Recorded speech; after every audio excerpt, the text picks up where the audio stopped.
Nós temos que louvar ao Senhor todos os dias, porque o seu Espírito está aqui. É Ele que nos constrange, é Ele que nos fala, é Ele que nos atrai ao Senhor Jesus, é Ele que nos dá um céu aberto da sua palavra. Ele ainda está presente, como Eliezer. Ele não vai se encontrar com Isaac sem Rebeca. Eu digo para vocês, irmãos, o arrebatamento já começou, porque o Espírito Santo está arrebatando os nossos afetos para Ele. Ele está nos atraindo para o céu. É isso que está acontecendo nesses remanescentes. O Espírito Santo já começou a obra do arrebatamento nas nossas vidas. E que Ele possa arrebatar-nos do nosso tempo, dos nossos afetos e das nossas prioridades. Irmãos e irmãs, deixe-me ler um texto com vocês em Cantares. Cantares capítulo 4.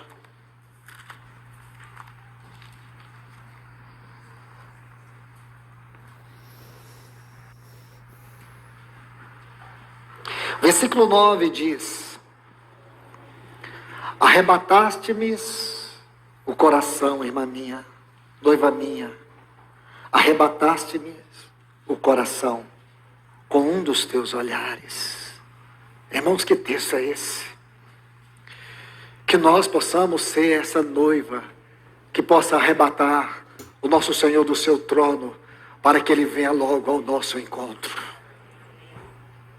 Leia esse texto, que nós sejamos essa noiva que arrebate o nosso Senhor do seu trono, para que Ele venha logo nos buscar. Que o nosso Maranata, que esse Maranata seja esse olhar de amor para Ele. Arrebataste-me o coração com um dos teus olhares. Que seja isso nessa manhã, irmãos. Que este seja o coração desses remanescentes. Então, irmãos e irmãs, estamos vivendo um dos momentos, ou um momento crucial da nossa história. Esse assunto precisa ser presente na nossa oração, nas nossas orações. E aqui nós precisamos colocar algo. Qual é o assunto que nesse exato momento ocupa o coração de Deus? Será que nós temos essa ousadia de falar sobre isso? Perdoe-me o atrevimento. Mas eu creio, irmãos, que o assunto que ocupa o coração de Deus é a volta do seu filho. E a preparação da sua noiva na terra. Então, se esse para mim, irmãos, é o assunto que ocupa o coração de Deus, ele precisa ser o assunto que enche o nosso coração. Ele tem que ser o assunto que ocupa o nosso tempo e as nossas prioridades e os nossos afetos. Observe algo aqui. O princípio da restauração, eu vou repetir isso. O princípio da restauração do Senhor nesses dias. O princípio do mover de Deus nesses dias é a realidade espiritual. Eu vou colocar isso com mais cuidado. O princípio da restauração de Deus nesse tempo é a realidade espiritual. Como eu disse ontem, não é movimentos, não é formas de culto. Isso é muito comum nos nossos dias. Sempre surge alguém aí com uma nova visão de culto, uma nova visão de igreja. A nova visão da hora agora, do momento, é pintar tudo de preto. Não sei se na sua cidade tem, pelo menos na minha lá deve ter umas 20. E o povo faz fila para entrar nos cultos. E por quê, irmãos? Porque é extremamente atrativo. Porque é extremamente funcional. Há muita criatividade nisso. Nós precisamos disso, irmãos. Sabe por que tudo isso hoje se faz necessário? Porque a glória do Senhor não está nesse lugar.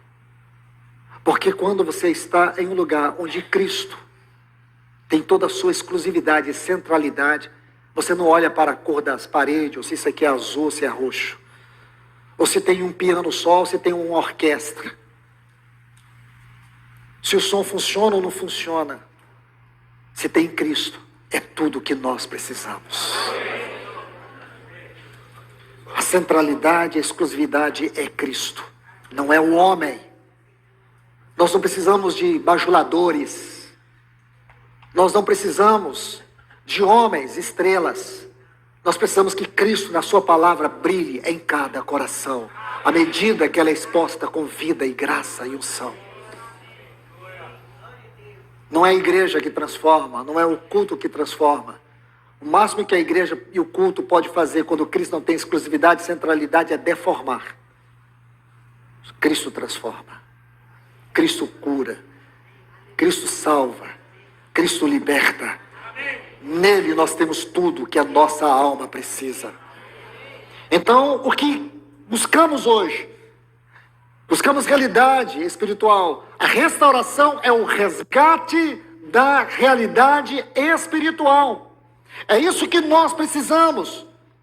Se a realidade espiritual não for resgatada, o que o homem vai fazer? Aí ele vai fazer a restauração da aparência. Aí nós buscamos a estética. Aí nós buscamos o programa. Aí nós buscamos fórmulas. E muitos chamam isso de visão, uma nova visão. Outrora tivemos uma nova visão na Colômbia. Depois um outro irmão trouxe uma nova visão chamada a igreja com propósito. Depois foi chamado o culto com propósito, o ministério com propósito, crianças com propósito, tudo tem propósito. O propósito de Deus não é a igreja. O propósito de Deus não é a igreja. O propósito de Deus é Cristo. Cristo é o propósito de Deus. Então, muito cuidado com tudo isso, com essas sutilezas, com aqueles que chegam com sutilezas, como aqueles samaritanos. Viemos edificar conosco. Nós não precisamos de nenhuma ajuda, de ninguém, nem ferramentas. Jesus disse: eu edificarei minha igreja, e as portas do inferno não prevalecerão contra ela. Que Ele, irmãos, sempre mantenha a exclusividade como cabeça. Cabeça. Então, Deus sempre está buscando realidade espiritual e não aparência externa. Esse tem sido uma das grandes e terríveis obras sutis do inimigo, que muitas comunidades estão preocupadas com a aparência externa, com fórmulas, estratégias. Essas coisas não pertencem ao Senhor. É na edificação daquilo que Ele está buscando nesse tempo. Que o Senhor nos ajude, irmãos e irmãs. Que o Senhor nos ajude. Deixe-me colocar algo e eu preciso correr um pouco para nós avançarmos. Por favor, vamos para mais um capítulo. Abra sua Bíblia em 2 Reis, capítulo 20, por favor. 2 Reis, capítulo 20. Aqui nós vamos mostrar um ponto muito importante, delicado, de algo que aconteceu, que foi como que uma brecha. Eu uso isso com muito cuidado. Como que uma brecha, uma pequena fenda que se abriu, que vai resultar na degradação daquilo que nós chamamos o cativeiro da Babilônia. 2 Reis, capítulo 20, por favor, a partir do versículo 12, preste atenção na leitura. Nesse tempo, Merodach-Baladã, a palavra aqui é um adorador de Baal, filho de Baladã, rei da Babilônia, enviou cartas e presentes a Ezequias. Ezequias era um rei piedoso, um rei consagrado, sua vida era consagrada ao Senhor. Este era um rei que amava o Senhor de todo o seu coração, porque soube que estivera doente. Ezequias se agradou dos mensageiros, lhes mostrou toda a casa do seu tesouro, a prata, o ouro, as especiarias, os óleos finos, o seu arsenal, e tudo quanto se achava nos seus tesouros. Nenhuma coisa houve, nem em sua casa, nem em todo o seu domínio, que Ezequias não lhes mostrasse. Aí veio então Isaías, o profeta, veio ao rei Ezequias e lhe disse: que foi que estes homens disseram, e de onde vieram a ti? Respondeu Ezequias: de uma terra longínqua, preste atenção, vieram da Babilônia. Está vendo aí? Perguntou ele: que viram em tua casa? Respondeu Ezequias: viram tudo quanto há em minha casa, coisa nenhuma nos meus tesouros que eu não lhes mostrasse.